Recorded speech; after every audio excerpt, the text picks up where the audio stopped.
যে সমস্ত ছেলে বা মেয়েদের, বিবাহযোগ্য ছেলে বা মেয়ে যে সমস্ত আছে তাদের বিবাহ হচ্ছে না, তারা এই প্রয়োগটি করতে পারে। তবে এই প্রয়োগটি করলে অবশ্যই রেজাল্ট পাবেন।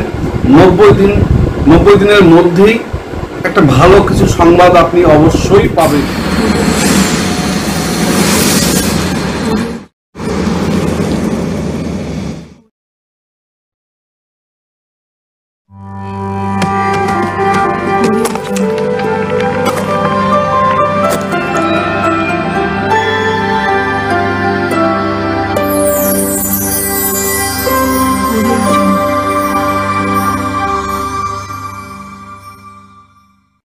নমস্কার, আমি জ্যোতিষ ও তন্ত্রতত্ত্ব শিব সাধক ও অঘোর সাধক আচার্য শ্রী শেখর শাস্ত্রী আমার ফিউচার গাইডলাইন চ্যানেলের সময় সৌভাগ্য অনুষ্ঠানে আপনাদের সকলকে জানাই স্বাগতম।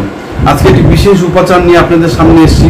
সেটি হলো, যে সমস্ত ছেলে বা মেয়েদের, বিবাহযোগ্য ছেলে বা মেয়ে যে সমস্ত আছে তাদের বিবাহ হচ্ছে না, তারা এই প্রয়োগটি করতে পারেন। তবে এই প্রয়োগটি করলে অবশ্যই রেজাল্ট পাবেন। 90 দিনের মধ্যেই একটা ভালো কিছু সংবাদ আপনি অবশ্যই পাবেন। যারা যারা এই প্রয়োগটি করেছে তারা প্রায় কেউ 90 দিন, কেউ 30 দিন, কেউ 120 দিন এর মধ্যেই তাদের রেজাল্ট কম বেশি হয়ে গেছে এই প্রয়োগটি করে। কি করতে হবে সেটি বলছি। এই কাজটি করতে হবে শনিবার দিন অথবা মঙ্গলবার দিন। শনিবার দিন অথবা মঙ্গলবার দিন আপনাকে বাজার থেকে কিনে নিয়ে আসতে হবে সেই সাদা 70 সেন্টিমিটার সাদা কাপড় নেবেন। সেই কাপড়ের মধ্যে কি কি দিতে হবে আমি সেটি বলছি, ভালো করে মনোযোগ দিয়ে শুনবেন। 70 সেন্টিমিটার সাদা কাপড়, তার মধ্যে নেবেন 70 গ্রাম আতপ চাল নেবেন। 70 গ্রাম আতপ চাল নিলেন, তার মধ্যে নেবেন 14টা পৈতা নেবেন। 14টা পৈতা বলতে আপনার যে সমস্ত পৈতা আমরা পুজোতে পুরোহিতকে দেই, দেখবেন এই 10 টাকা করে দাম নেয়, পৈতা দেবেন হচ্ছে 14টা পৈতে দেবেন। সবুজ এলাচ দেবেন, সবুজ এলাচের মধ্যে দেখবেন হলুদ রঙের থাকে এলাচ। কিছু কিছু এলাচ দেখবেন সবুজ এলাচের মধ্যে অল্প অল্প দেখবেন হলুদ রঙের এলাচ থাকে, সেইটা দেবেন 7টা। 1 টাকার কয়েন দেবেন 7টা, চকচকা দেখে 1 টাকার কয়েন 7টা তার মধ্যে দেবেন। সাদা চন্দনের টুকরো নেবেন 7টি, মানে একটি চন্দনের টুকরো নিয়ে এসে 7টি টুকরো করবেন। 7টি সাদা চন্দনের টুকরো হলো। সাদা ফুল দেবেন তার মধ্যে 7টা মিশ্রির দানা দেবেন ওর মধ্যে। আর যেখানে দেখবেন বিয়ে হচ্ছে সেখানে নবদম্পতির যে গলায় মালা থাকে, সেই মালা থেকে বরের গলার মালা থেকে একটি ফুল আর কনের গলার মালার একটি ফুল তার মধ্যে দেবেন। রেখে সমস্তটাকে আপনি আপনার ইষ্ট দেবতার সামনে, স্নান করেই অবশ্য করতে হবে কাজটি, আপনি ইষ্ট দেবতার সামনে রাখবেন। রেখে আপনার মনের কামনা আপনি জানাবেন। জানানোর পর তারপরে সেইটাকে পুটলি বাঁধবেন।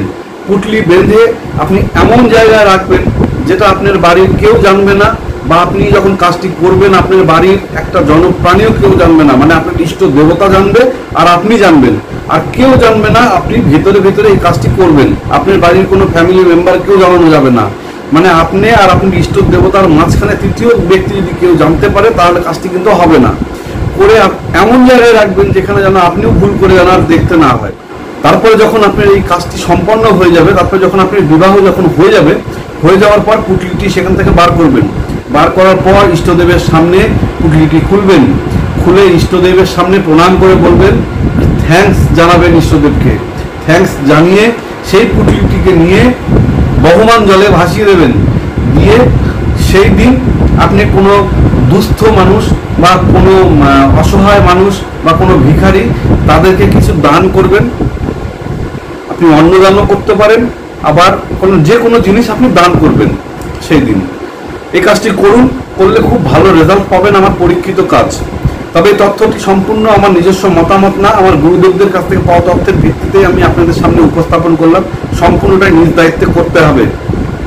আর এই কাজটি করে যদি আপনার উপকার হয় তাহলে আপনার বন্ধু বান্ধব আত্মীয় স্বজন শুভাকাঙ্ক্ষী প্রত্যেকের মধ্যে ভিডিওটা শেয়ার করে দেবেন, যাতে যাদের এই ধরনের সমস্যা চলছে তারা নিজেদের সমস্যা নিজেরাই যেন মিটাতে পারে। কোনো তান্ত্রিক, জ্যোতিষী, অ্যাস্ট্রোলজার, কবিরাজ কারো কাছে যেন গিয়ে বিভ্রান্ত হতে না হয় বা অর্থ নষ্ট করতে না হয়।